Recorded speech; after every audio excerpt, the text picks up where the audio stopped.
আবির মেঘের দিকে তাকিয়ে তাকিয়ে এক গ্লাস দুধ, এক হালি ডিম আর এক প্লেট ফল কোনো রকমে শেষ করেছে। মেঘ সূক্ষ্ম দৃষ্টিতে আবিরকে পরখ করছে, খাওয়াতে কোনো রকম গাফিলতি যেন না করতে পারে। আবির দীর্ঘশ্বাস ছেড়ে বলল, ম্যাম, আমি কি একটু রেস্ট নিতে পারবো? বেশি কষ্ট হচ্ছে? একটু, তবে আপনি বললে শেষ করে ফেলবো। থাক, পরে খেয়ে নিয়েন, এখন আমি আসছি। আবির উদাসীন কণ্ঠে বলল। আচ্ছা। আলী আহমদ খান বাসায় ফিরেই আবিরের থেকে নাম্বার নিয়ে গেছেন। মোজাম্মেল খান সহ বাকিদের সাথে কথা বলে অবশেষে মাহমুদা খানের নাম্বারে কল দিলেন। মাহমুদা খানের ফোনে অলরেডি আলী আহমদ খানের নাম্বার ভাইজান লিখে সেভ করা, তাই চিনতে অসুবিধা হয়নি।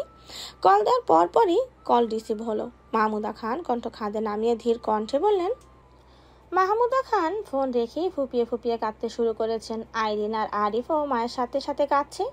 জন্মের পর থেকে মাকে দেখে আসছে, ভাইয়ের জন্য সব সময় কান্না করেন।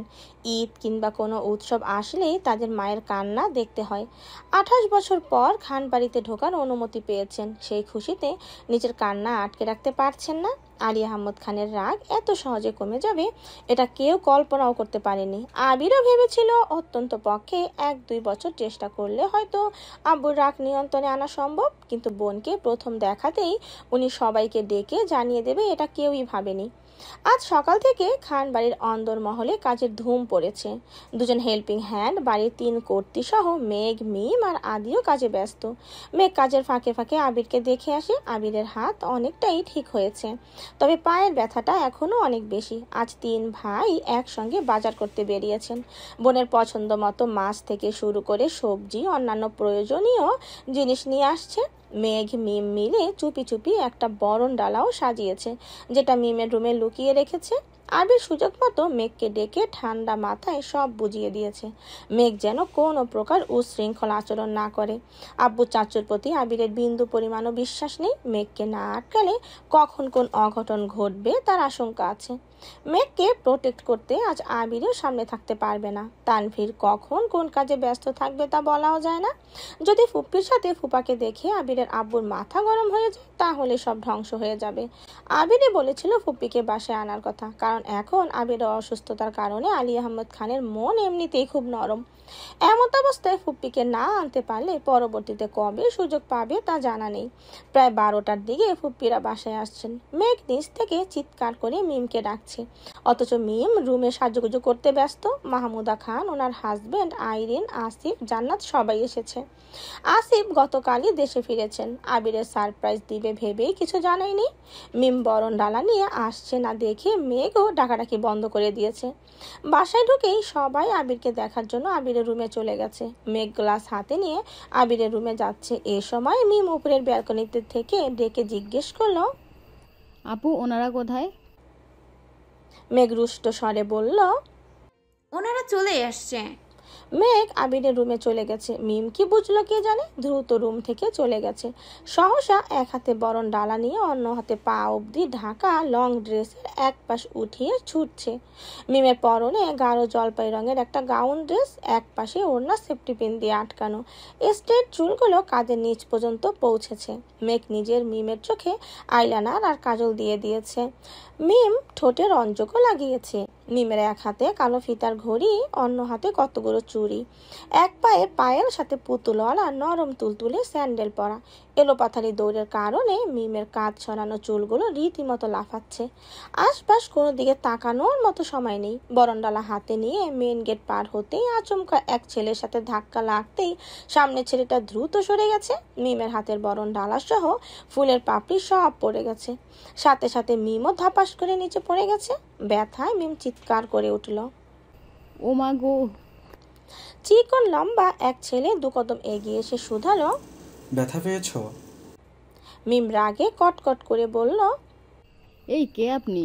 আমার বাসায় এসে আমাকেই ফেলে দিয়েছেন, আবার জিজ্ঞেস করেন ব্যথা পাইছি কিনা? আপনার সাহস তো কম না।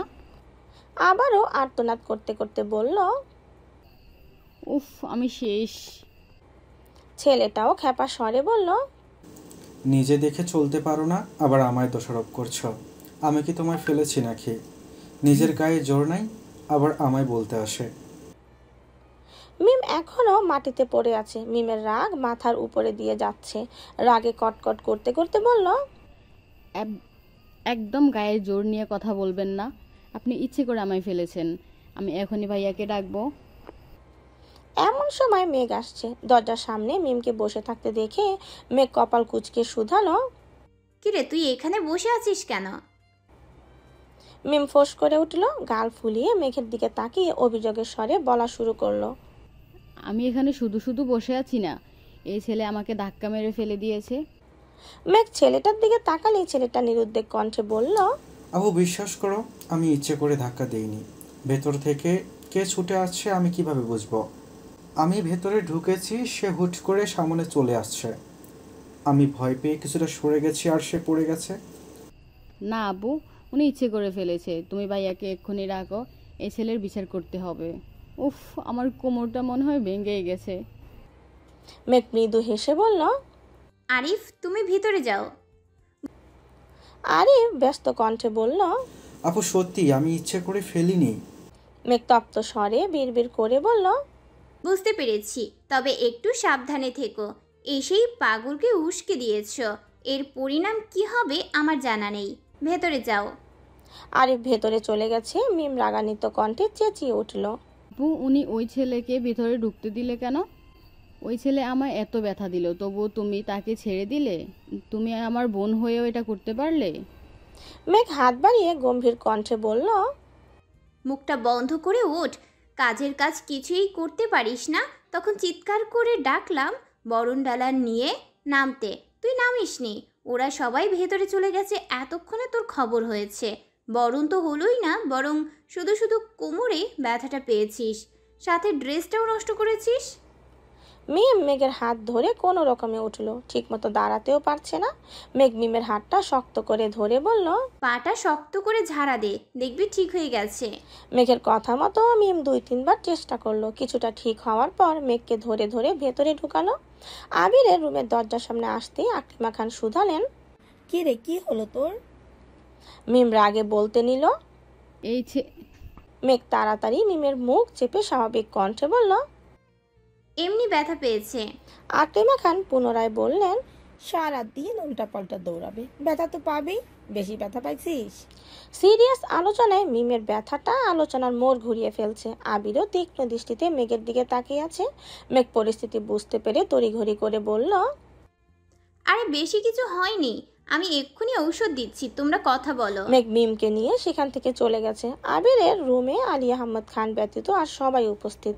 আলী আহমদ খান নিজের রুমেই বসে আছেন। বোনের প্রতি ক্রোধ কিছুটা কমলেও বোনের হাজবেন্ডকে তিনি এখনো মন থেকে মানতে পারছেন না, তাই সামনেই আসছেন না। মোজাম্মেল খান, মালিহা খান, হালিমা খান আলোচনা করে মাহমুদা খান আর ওনার হাজবেন্ডকে আলী আহমদ খানের রুমে পাঠাচ্ছেন। 28 থেকে 30 বছরে গড়ে ওঠা অদম্য অন্তরাল ভাঙতে মাহমুদা খান এবং ওনার হাজবেন্ড প্রয়োজনে আলী আহমদ খানের পায়ে ধরতেও রাজি। মেঘ মিমের সঙ্গে উপরে চলে গেছে। মিম কোমরের সাথে সাথে পায়েও অল্প ব্যথা পেয়েছে। আগে বুঝতে না পারলেও এখন মিমের পা জ্বলছে। কাটা স্থান থেকে রক্ত বেরিয়ে পরনের সালোয়ারে দাগ হয়ে গেছে। মেঘ আগে ভেবেছিল সামান্য ব্যথা পেয়েছে, তাই অত গুরুত্ব দেয়নি। মিমের অবস্থা দেখে এখন মেঘ নিজেই ভয় পেয়ে গেছে। বাসার কাউকে জানালে তুল কালাম কাণ্ড হয়ে যাবে। মিম পায়ের দিকে তাকিয়ে কাঁদছে আর আরিফকে অনর্গল বকেই যাচ্ছে। মেঘ বুঝিয়ে শুনিয়ে মিমকে শান্ত রাখার চেষ্টা করছে। মেঘ কাটা স্থান জীবাণু মুক্ত করে একটা মলম লাগিয়ে ব্যথার ওষুধ খাইয়ে দিয়েছে। বেশ কিছুক্ষণ বুঝানোর পর মিম কিছুটা শান্ত হয়েছে। মিম অন্য একটা ড্রেস পরেছে। কিছুক্ষণ পর দুই বোন একই সঙ্গে নিচে আসছে। পায়ে আর কোমরে ব্যথার জন্য মিম ঠিকমতো হাঁটতে পারছে না। ওরা নিচে আসতেই দেখলো আলী আহমেদ খানের রুমের সামনে ভিড়। মেঘ মিমকে সোফায় বসিয়ে এগিয়ে গেল বড় আব্বুর রুমের দিকে। রুমের বাহিরে মোজাম্মেল খান, ইকবাল খান, মালিহা খান, হালিমা খান, আকলিমা খান দাঁড়িয়ে আছে। মেঘ আম্মু ও কাকিয়ার পাশ কেটে দরজা পর্যন্ত আসতেই মেঘের পা যুগল থমকে গেছে। সেই সাথে হৃদস্পন্দনও হঠাৎ থেমে গেল। মাহমুদা খান এবং ওনার হাজবেন্ড দুজনই আলী আহমদ খানের দুপা আঁকড়ে ধরে অবিচ্ছেদ্যভাবেই কেঁদে চলেছেন। ব্যগ্র স্বরে নিজেদের ভুল স্বীকার করছেন আর আলী আহমদ খানের কাছে মাফ চাচ্ছেন। আলী আহমদ খান বোনকে অনেকদিন আগেই ক্ষমা করে দিয়েছেন, তবে আজ বোনের হাজবেন্ডকে সামনাসামনি দেখার পর নিজেকে কোনোভাবেই নিয়ন্ত্রণ করতে পারছেন না। পাথুরে মানবের ন্যায় আলী আহমদ খান বিছানার এক পাশে বসে আছেন। মোজাম্মেল খান ব্যতীত দরজার সামনে দাঁড়ানো প্রতিটা মানুষের চোখ টলমল করছে। মেঘ কাতর বদনে ফুপ্পির দিকে কিছুক্ষণ তাকিয়ে রইল। মেঘের বুকের ভেতর অসহনীয় যন্ত্রণা হচ্ছে। হৃদয় খুঁড়ে আসা আর্তনাদগুলো অবিক্ষিপ্ত গতিতে দু চোখ বেয়ে গড়িয়ে পড়ছে। ক্ষণিকের জন্য মেঘ নিজেকে ফুপ্পির জায়গায় কল্পনা করতেই মেঘের চারপাশ অন্ধকারে আচ্ছন্ন হয়ে গেছে। দাঁড়িয়ে থাকার সর্বশক্তি মুহূর্তেই বিলীন হয়ে গেছে। মেঘ দ্রুত স্থান ত্যাগ করলো। মিমের পাশের সোফায় গিয়ে বসে চোখ বন্ধ রেখে ঘন ঘন শ্বাস নিয়ে নিজেকে স্বাভাবিক করার চেষ্টা করছে। মেঘের অস্থিরতা দেখে মিম অবাক চোখে চাইল। আশপাশে চোখ বুলিয়ে মিম সন্ধিহান কণ্ঠে শুধালো, আপু কি হয়েছে তোমার, এভাবে হাঁপাচ্ছ কেন? মেঘ নিজেকে সামলে স্বাভাবিক কণ্ঠে বলল, কিছু হয়নি।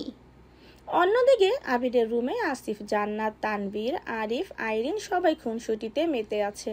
বেশ কিছুক্ষণ গল্পগুজব করার পর আসিফ হঠাৎই গম্ভীর কণ্ঠে আবিরকে উদ্দেশ্য করে বলল, শুনলাম তুই নাকি মেঘের জন্য অ্যাক্সিডেন্ট করেছিস।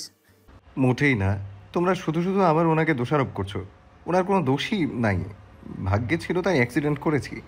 আসিফ কিঞ্চিত হেসে বলল, এক্ষুনি তার পক্ষে বিয়ের পর কি করবি তাহলে? আবির জিভ দিয়ে ঠোঁট ভিজিয়ে ঠোঁট বেঁকিয়ে হেসে মৃদু স্বরে বলল, পরে বউ ভক্ত জামাই হব। ও যা বলবে, সে যেভাবে বলবে আমি সেভাবেই চলবো। বাস্তবে কেন, স্বপ্নে কোনোদিন ওকে আমার বিরুদ্ধে কোনো ধরনের অভিযোগ তুলতে দিব না, ইনশাল্লাহ। জান্নাত, আসিফ আর তানভীর একসঙ্গে ইনশাল্লাহ বলে উঠল। আইরিন হাসি মুখে শুধালো, ভাইয়া তুমি বিয়েটা কবে করবা? আমরা কি বিয়ে খাবো না? আবির ঠাট্টার স্বরে বলল, তোকে বিয়ে দিয়ে তারপরেই করবো। আইরিন মুখ ফুলিয়ে গম্ভীর কণ্ঠে বলল, আমার কি বিয়ের বয়স হয়েছে? মাত্র 16 বছর বয়স আমার, আমি এখনো শিশু। তানভীর হেসে বলল, এখনো কত কত গ্রামে 12 থেকে 14 বছর বয়সী মেয়েদের বিয়ে হয়ে যায়, সেখানে তুই তো তাদের থেকে 2 বছরের বড়, তোকে দিতে সমস্যা কি? আইরিন গুরু গম্ভীর ভাব নিয়ে বলল, তোমার বোন যে আমার থেকে আরো 3 বছরের বড়, সে বেলায় তাকে বিয়ে দাও না কেন? আমার বোনের জামাই ফিক্সড, তাই কোনো টেনশন নাই, কিন্তু তোর জন্য তো ছেলে খুঁজতে হবে, এজন্য সবার টেনশন। আইরিন ভ্রু নাকের গোড়ায় টেনে রাশভারী কণ্ঠে বলল, আমি বিয়েই করব না। আইরিনের কথা শুনে সবাই উঁচু স্বরে হাসতে শুরু করেছে। আইরিন রাগে কটকট করতে করতে সবার দিকে তাকাচ্ছে। জান্নাত ঠোঁটে হাসি রেখেই বলল, তোমরা সব সময় আমার ননদীটাকে রাগাও। আমার ননদীকে বিয়ে দিব না, সারা জীবন আমাদের কাছে রেখেই দেব। তাহলে আম্মুকেও মেয়ের জন্য কান্নাকাটি করতে হবে না। আইরিনের গাল ফুলানো দেখে আরিফ আইরিনের মাথায় গাঁটটা মেরে বলল, তুই এত ব্যাককেল কেন রে? মজাও বুঝিস না। আইরির মাথায় ঘষতে ঘষতে অসহায় মুখ করে আরিফের দিকে চেয়ে আছে।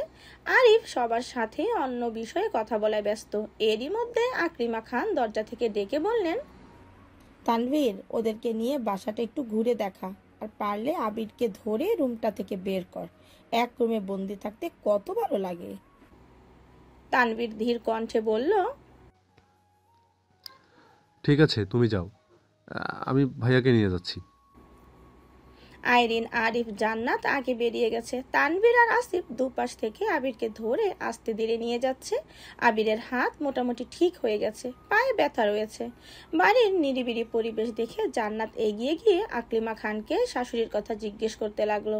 মেঘ আর মিম দুজনই সোফায় হেলান দিয়ে বসে আছে। সবাইকে বের হতে দেখে হালিমা খান এগিয়ে এসে মেঘকে ডেকে বললেন, ওদের নিয়ে ছাদ থেকে ঘুরে আয়, আমরা খাবার রেডি করছি। এদিক ওদিক নজর বুলিয়ে মেঘ উঠে নিজের মনকে সামলে মুখে হাসি নিয়ে বলল, চলো। মিমকে উদ্দেশ্য করে বলল, কিরে তুই যেতে পারবি? মিম মেঘের দিকে এক পলকের জন্য তাকাতেই হঠাৎ আরিফের দিকে চোখ পড়ল। অমনি মিম রেগে মেঘে আগুন হয়ে গেছে। রাগান্বিত কণ্ঠে বলল, আমি যাব না, তুমি যাদের নিয়ে যাচ্ছিলে তাদের নিয়েই যাও। মেঘ যথারীতি আইরিন আর আরিফকে নিয়ে উপরে চলে গেছে। এক এক করে মিম, তানভীর, মেঘ, আবির সবার রুম গুছিয়ে ছাদে নিয়ে গেল। ছাদ ভর্তি এত এত গাছ দেখে আইরিন খুশিতে লাফালাফি শুরু করে দিয়েছে।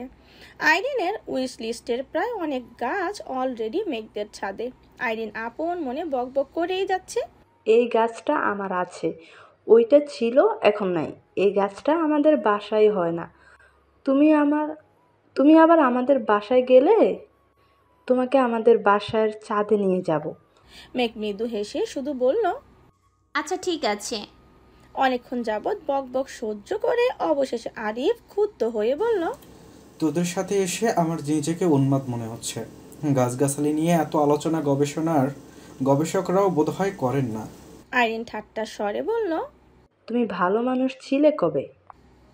আরিফ অগ্নি দৃষ্টিতে তাকাতেই আইরিন ভেঙচি কাটলো। মেঘ হেসে বলল, আচ্ছা গাছ নিয়ে আর কথা বলবো না, তোমার যে বিষয়ে কথা বলতে ইচ্ছে করে সেই বিষয়ে বলো। আরিফের রাগ মুহূর্তেই গায়েব হয়ে গেছে। সহসা অস্পষ্ট কণ্ঠে বলল, এই না হলে আমার আইরিন সঙ্গে সঙ্গে আরিফের মুখ চেপে ধরে ফেলল। মেঘ আশ্চর্যজনিত নয়নে তাকিয়ে আইরিনকে শুধালো, আরিফের মুখ চেপে ধরেছো কেন? পুনরায় আরিফকে শুধালো, কি বলতে চাইছিলে বলো, মানে কি? আরিফ ঢোক গিলে উষ্ণ স্বরে বলল, ভালো বোন। মেঘ ভ্রু কুঁচকে সন্দেহের দৃষ্টিতে তাকিয়ে শুধালো, সত্যি? তাহলে আইরিন মুখ চেপে ধরেছে কেন? আইরিন খুব হিংসুটে, ও নিজেকে ছাড়া আর কাউকে ভালো বলতে দিবে না। তোমাকে ভালো বলে ফেলেছি, এটা ওর সহ্য হচ্ছে না। আইরিন বিপুল চোখে আরিফের দিকে তাকিয়ে আছে আর ভেতরে ভেতরে ফুঁসছে। বের করে বলল, আগে বাসায় চলো, তারপর তোকে বোঝাবো। মেঘ, আইরিন, আরিফ তাদের পড়াশোনা, ভার্সিটির লাইফ আর স্কুল লাইফ নিয়ে গল্প করছে। এদিকে আবির, তানভীর, আসিফ সোফায় বসে বসে গল্প করছে। আবিরের ব্যবসা, তানভীরের রাজনীতি, আবিরের ব্যবসা, তানভীরের রাজনীতি, আসিফের জব লাইফ নিয়েই নানান আলোচনায় মগ্ন। জান্নাত হালিমা খান ও আকলিমা খানের সাথে খাবার পরিবেশনে সাহায্য করছে। মাহমুদা খান ওনার হাজবেন্ড এবং বাকিরা আলী আহমদ খানের রুমেই টুকটাক কথা বলছেন।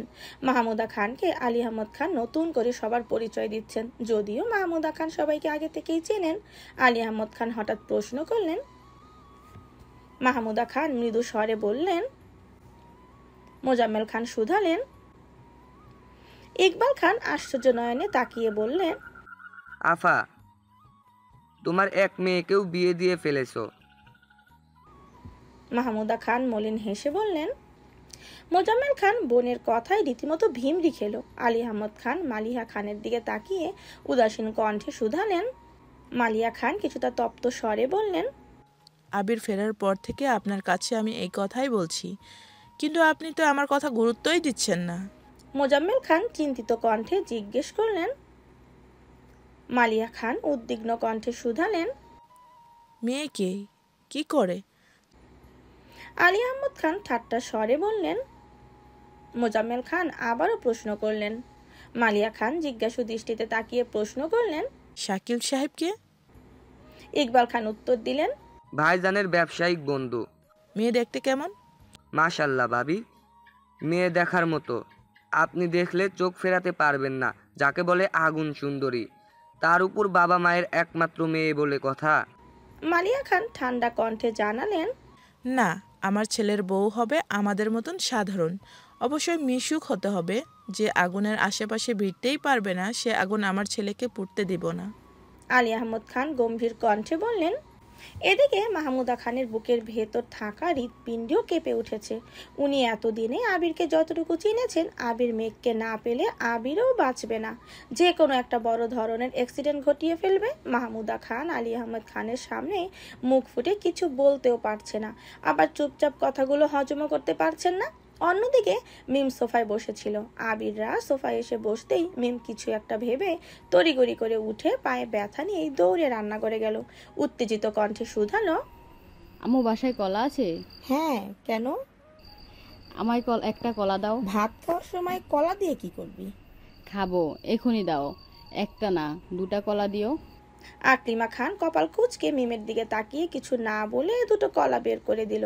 সঙ্গে সঙ্গে হালিমা খান মিমকে বললেন, মিম, ছাদ থেকে ওদের ডেকে নিয়ে আয় তো মা। মিম ঠোঁট বেঁকিয়ে হেসে বলল, অবশ্যই, এখনই যাচ্ছি। মিম কলা খেতে খেতে সিঁড়ি দিয়ে উঠছে। মুহূর্তেই যেন পায়ের ব্যথার কথা সম্পূর্ণ ভুলে গেছে। ছাদের দরজা থেকে ডাকলো, আপু, মামনি তোমাদের ডাকছে। মেঘ স্বাভাবিক কণ্ঠে বলল, আচ্ছা যাচ্ছি, কিন্তু তুই এখানে আসলি কিভাবে? এভাবেই। মেঘ আর আইরিন গল্প করতে করতে সিঁড়ি দিয়ে নামছে। আরিফ মিমের শারীরিক অবস্থা বোঝার জন্য এক পলক মিমের দিকে তাকিয়ে সঙ্গে সঙ্গে চোখ সরিয়ে নিয়েছে। মিম যদি বুঝতে পারে আরিফ ইচ্ছেকৃত মিমের দিকে তাকিয়েছে, তাহলে এবার শ্রীডর আইরা যত তাণ্ডব শুরু করে দিবে। আরিফ ফোনের দিকে মনোযোগ দিয়ে মিমকে পাশ কাটিয়ে চলে গেছে। আরিফ 4-5 সিঁড়ি নামতেই হঠাৎ স্লিপ কেটে নিয়ন্ত্রণ হারিয়ে কয়েক সিঁড়ি নেমে সামনে থাকা আইরিনের দু কাঁধে ধরার চেষ্টা করে। আরিফের বর আইরিন নিতে না পেয়ে হুমড়ি খেয়ে পড়ে নেয়। মেঘ তাড়াতাড়ি আইরিনকে ধরে ফেলে। ততক্ষণে আরিফও নিজের শক্তি দিয়ে কোনো রকমে স্থির হয়েছে। পায়ের 2-3 জায়গায় ঘষা খাওয়ায় আরিফের পা জ্বলছে। সেদিকে না তাকিয়ে আরিফ পেছন ফিরে তাকাতেই দেখলো একটা সিঁড়িতে কলার বাকল অক্ষত অবস্থায় পড়ে আছে। এর আগে সিঁড়িটাতেই আরিফের পা পড়েছিল। মিম দুটো কলা খেয়ে পরপর 2 সিঁড়িতে বাকল ফেলেছে, যেন যে কোনো একটাতে আরিফ স্লিপ খায়। মেঘ আর আইরিন আগে নেমে যাওয়া এবং আরিফের মনোযোগ ফোনে থাকায় মিমের কাছে বেশ সুবিধা হয়েছে। আরিফ চোখ তুলে মিমের দিকে তাকাতেই মিম নিজের 2 হাত ঝেড়ে এমন ভাব নিল যেন সে বিশাল কিছু করে ফেলেছে। আরিফের রাগ হলেও সে প্রকাশ করলো না। আইরিন নিজের মতো করে আরিফকে বকছে। আইরিন ভেবেছে আরিফ ইচ্ছে করে আইরিনকে ধাক্কা দিয়েছে। আরিফ সেসবে পাত্তা না দিয়ে মেঘদের পাশ কাটিয়ে নিচে চলে গেছে। নেমে এসে উদ্বিগ্ন কণ্ঠে শুধালো, আইরিন আপু, তুমি কি ব্যথা পেয়েছো? মেঘ সন্দেহের দৃষ্টিতে মিমকে দেখেও কিছু বলল না। নিচে নামতেই দেখলো সবাই খাবার টেবিলে বসা। আজ ডাইনিংয়ে আরো 5টা চেয়ার অ্যাড করায় জায়গা তুলনামূলক কম। ফুপ্পিদের পাশে 2টা চেয়ারে ফাঁকা, আবিরের পাশের একটা চেয়ারও ফাঁকা। আইরিন তার মায়ের পাশে গিয়ে বসলো। মিম ফুপ্পিদের পাশের চেয়ারে বসতে বসতে মেঘকে চোখে ইশারা করলো যেন আবিরের পাশে গিয়ে বসে। মেঘ কয়েক মুহূর্ত স্তব্ধ হয়ে দাঁড়িয়ে রইল। এরই মধ্যে আবির 2 বার তাকিয়েছে, কিন্তু মেঘের নজর অন্যদিকে। তানভীর আবিরের পাশের চেয়ারটা ইশারা করে মোলায়েম কণ্ঠে মেঘকে বলল, বনু এখানে এসে বস। সঙ্গে সঙ্গে আলী আহমদ খানও বললেন। মেঘ আগ-পাছ না ভেবে আবিরের পাশে গিয়ে বসলো। অজানা এক অনুভূতিতে মেঘের মন শিউরে উঠেছে। তীর তীর করে কাঁপছে মেঘের হাত। আবির মেঘের হাতের দিকে নজর বুলায়, আর চোখে মেঘকে কয়েক মুহূর্ত পর্যবেক্ষণ করে। মেঘের কাঁপাকাঁপি দেখে আবির ব্যান্ডেজ করা হাত দিয়ে নিজেই মেঘের প্লেটে খাবার তুলে দিল। আচমকা মেঘের সঙ্গে হাতের স্পর্শ লাগতেই মেঘ কারেন্টে শক খাওয়ার মতো আটকে ওঠে। মুহূর্তে হাত ছিটকে সরিয়ে নিয়েছে। আকস্মাৎ মেঘের এরকম আচরণে আবির কপাল গুটিয়ে অবাক চোখে তাকালো, কিন্তু কোনো কথা বলল না। খাওয়ার মাঝে প্রয়োজনের বাহিরে কেউই কোনো কথা বলেনি। মিমের সাথে 2-1 বার আরিফের চোখাচোখি হয়েছে। মিম প্রতিবারই ভেঙচি কেটে সহসা অন্যদিকে তাকিয়ে রয়েছে। আলী আহমদ খান খাবার শেষে গলা খাকারি দিয়ে ধীর কণ্ঠে বললেন। আলী আহমদ খানের কথাগুলো আবিরের মনে সঙ্গে সঙ্গে বিস্ফোরিত হয়েছে। আবিরের চোখ মুখে অন্ধকার নেমেছে, কপালে কয়েক স্তর ভাঁজ পড়ে গেছে। এদিকে মেঘের নিঃশ্বাস গলায় আটকে গেছে। অবিরত ঢোক গিলে নিঃশ্বাস নেওয়ার প্রবল চেষ্টা করছে। তানভীর, আসিফ, আরিফ, জান্নাত, আইরিন, মিম সকলেই আশ্চর্য নয়নে তাকিয়ে আছে। সবার মনে উত্তেজনা আর ভয় একসঙ্গে কাজ করছে। আলী আহমদ খান পুনরায় শুধালেন। শ্বাসরুদ্ধকর পরিস্থিতিতে আবিরের নিঃশ্বাস ভারী হয়েছে। মস্তিষ্ক জুড়ে বিচরণ করা পরিকল্পনাগুলো এলোপাথারি ছুটছে। পিঞ্জরে আবদ্ধ হৃৎপিণ্ডটা ধপধপ করে কাঁপছে। আব্বু, চাচ্চু সহ খান বাড়ির প্রায় সব সদস্য আজ এখানে উপস্থিত। বহু কাঠখড় পুড়িয়ে আবির ফুপ্পিকে প্রথমবারের মতো বাসায় আনতে সফল হয়েছে। আবির যতটা চেষ্টা প্রকাশে করেছে তার থেকে অনেক বেশি চেষ্টা গোপনে করেছে। ফুপ্পির সাথে প্রথমবার দেখা হওয়ার পর থেকে মালিহা খানকে নিয়ে আবির যথাসাধ্য আলী আহমদ খানকে বোঝানোর চেষ্টা করে আসছে। এতদিনে ভাই বোনের সম্পর্ক মোটামুটি ঠিক হতে শুরু করেছে। এমতাবস্থায় আবির কোনোভাবেই নতুন কোনো ঝামেলা চাচ্ছে না। বর্তমানে আবিরের অবস্থান অনুসারে মেঘের কথা বাসায় জানানো বা আব্বু চাচ্চুর কাছে মেঘকে চাওয়ার মতো মিনিমাম যোগ্যতাও আবিরের নেই। আর যাই হোক, আবির মেঘের ব্যাপারে না শব্দ শুনতে নারাজ। এদিকে টেনশনে মেঘের হাত পা ঠান্ডা হয়ে গেছে। আবির বিয়েতে রাজি হয়ে গেলে আর যে কোনো ক্রমে অন্য মেয়ের সাথে আবিরের বিয়ের কথা হলে মেঘের কি হবে সেটা ভেবেই মেঘ ডিপ্রেশনে চলে যাচ্ছে। পাশাপাশি বসায় আবিরের ঠিক মতো তাকাতে পারছে না, আবিরের রিয়াকশনও বুঝতে পারছে না। কিছু মুহূর্তের জন্য খাবার টেবিলে পিনপতন নীরবতা চলল। অবশেষে আবির ছোট্ট করে শ্বাস ছেড়ে গম্ভীর কণ্ঠে বলল, আমি আপাতত বিয়ের জন্য মানসিকভাবে প্রস্তুত না। আবির আগ পাশ না ভেবে বলে উঠল, সরি আব্বু, ঈদ নাগাদ সময় আমি নিজেকে গোছাতে পারবো না, আমার আরও সময় লাগবে। আগামী 1 বছর আমি বিয়ে নিয়ে ভাবছি না। কিন্তু আব্বু, আমি এখনও কোনো অবস্থাতেই বিয়ে করতে পারবো না। বিয়ে করার মতো যোগ্যতা আমার এখনও হয়নি। আবির মলিন হেসে বলল, আপনাকে অসংখ্য ধন্যবাদ এবং আমি আন্তরিকভাবে দুঃখিত। প্রয়োজনে 1 বছরের জায়গায় 2 বছর পর বিয়ে করব, তবুও বিয়ের জন্য আমি কারো কাছ থেকে 1 পয়সাও নেব না। মোজাম্মেল খান রাশভারী কণ্ঠে বলে উঠল। মোজাম্মেল খান একটু থেমে পুনরায় বললেন। মোজাম্মেল খানের কথায় আবির আটকে উঠল। মুহূর্তেই মাথায় চিন্তারা ঘুরপাক খেতে শুরু করলো। সহসা হৃদস্পন্দন জোরালো হয়ে গেছে। মনের গহীনে একটা চিন্তা বারবার উকি দিচ্ছে। আব্বু, চাচ্চু কি কোনোভাবে মেঘের কথা বলতে চাচ্ছেন? অন্য মনস্কতায় আবিরের ওষ্ঠযুগল কিছুটা প্রশস্ত হলো। নিপুণ কৌশলে আবির নিজের অল্প বিস্তর হাসিটাকে আড়াল করে গুরুতর কণ্ঠে শুধালো। কে সে? মোজাম্মেল খান অবলীলায় বলতে শুরু করলেন। সারার কথা শুনে আবিরের মেজাজ চরম মাত্রায় খারাপ হয়ে গেছে। মনের কোণে যে এক টুকরো সুখের আভাস উকি দিয়েছিল তা যেন মুহূর্তেই বিলুপ্ত হয়ে গেছে। পায়ের রক্ত মাথায় উঠে গেছে, গায়ের রক্ত টকবক করে ফুটছে। মেঘ তানভীর 2 ভাই বোনই অসহায় মুখ করে আব্বুর অভিমুখে চেয়ে আছে। মেঘ পাশে তাকিয়ে এক পলক আবিরকে দেখছে, পুনরায় এক পলক আব্বুকে দেখছে। উপস্থিতি সকলের মনে অস্থিরতা। এতক্ষণ যাবৎ একটু জন্য হলেও মনে হয়েছিল তারা আবিরের মতামত জানতে চাইবে, কিন্তু মোজাম্মেল খানের মুখে এঙ্গেজমেন্টের কথা শুনে সকলেই থতমত খেয়ে গেছে। ফুপ্পিরা সকলে মুখ চাওয়াচাই করছে। সবাই সবার দিকে তাকালেও আবিরের দৃষ্টি প্লেটের দিকে স্থির। রাগে আবির দাঁতে দাঁত চেপে ধরেছে। কপালের দুপাশে শিরা উপশিরাগুলো দ্রুত গতিতে লাফাচ্ছে, গড়াল রগগুলো ফুলে উঠেছে। সারা মেয়েটা ইদানিং ঘন ঘন অফিসে আসছিল। ওনাদের সাথে কোনো মিটিং, যে কোনো আলোচনাতেই সারা শাকিল সাহেবের সঙ্গে আসতো। প্রথম দিন ফর্মালিটি করে আবির সারার সঙ্গে স্বাভাবিকভাবে কথা বলেছিল। 1 কাপ কফিও অফার করেছিল। মিটিংয়ে যাওয়ার আগে আবির কাউকে কফি দেওয়ার কথা বলেও গিয়েছিল, কিন্তু পরবর্তীতে ব্যস্ততার জন্য সারার সঙ্গে আর কথা হয়নি। সেই থেকে সারা প্রায়ই অফিসে আসতো, যেচে আবিরের সাথে কথা বলার চেষ্টা করত। আবির ব্যস্ততা দেখিয়ে সবসময় ইগনোর করত। সারা বেশ কয়েকবার আবিরের নাম্বারও চেয়েছে, কিন্তু আবির দেয়নি। সেই মেয়ের সঙ্গে বাবা চাচা আবিরের বিয়ের কথা ভাবছে, এতেই আবিরের মেজাজ তুঙ্গে। আবির মুখ ফুলিয়ে শ্বাস টানলো, নিজেকে নিয়ন্ত্রণ করার শেষ চেষ্টা করলো। দীর্ঘশ্বাস ছেড়ে কণ্ঠ 4 গুণ ভারী করে বলল, আমি বিয়ে করব না মানে করবই না। আগামী 1 বছর এই বাড়িতে কোনো প্রকার বিয়ের আলোচনা শুনতে চাই না। শাকিল সাহেবের মেয়েই হোক আর যে সাহেবের মেয়েই হোক, আজকের পর থেকে অফিসিয়াল কার্যক্রমের সদস্য ব্যতীত অফিসে যেন আর কোনো মেয়ে না আসে। আর অনুগ্রহ করে আমার বিয়ে নিয়ে আপনারা আলোচনা বন্ধ করুন। আলী আহমদ খান রাশভারী কণ্ঠে বললেন। আব্বু, আমি আর কোনো কথা শুনতে বা বলতে চাচ্ছি না। আবির রাগান্বিত কণ্ঠে বলে উঠল, আপনারা আপনাদের সিদ্ধান্ত জানিয়ে এঙ্গেজমেন্ট পর্যন্ত ফিক্স করে ফেলেছেন, আর এখন আমার মতামত জানতে চাচ্ছেন? বাহ, অসাধারণ। মালিহা খান শান্ত স্বরে বললেন, আম্মু, এটাকে সিদ্ধান্ত জানতে চাওয়া বলে না। ওনারা ওনাদের মর্জি মতো আমার উপর চাপালেই আমি ওনাদের সব সিদ্ধান্ত মানতে পারবো না। আর যদি আমার সিদ্ধান্ত জানতেই চাও, তাহলে আমি আবারও বলছি, আগামী 1 বছর আমি বিয়ে করতে পারবো না। এই ব্যাপারে আমার সামনে অথবা আড়ালে আর কোনো কথা যেন না হয়। আলী আহমদ খান উঠে যেতে যেতে ভারী কণ্ঠে বললেন। আবির গম্ভীর কণ্ঠে জবাব দিল, ধন্যবাদ। মোজাম্মেল খান গুরুগম্ভীর কণ্ঠে বললেন, পারলে নিজের মেয়েকে আমার কাছে দেন বিয়ে, তারপর দেখুন আপনাদের সিদ্ধান্তের মূল্য দেয় কি না। নিজের মেয়ের কথা তো একবারও বললেন না। কোথাকার কোন মেয়েকে আমার ঘাড়ে গুছিয়ে দিতে উঠে পড়ে লেগেছেন। তাতে রাজি হয়নি বলে আমি অবাধ্য সন্তান হয়ে গেছি। বাহ শ্বশুর আব্বু, বাহ।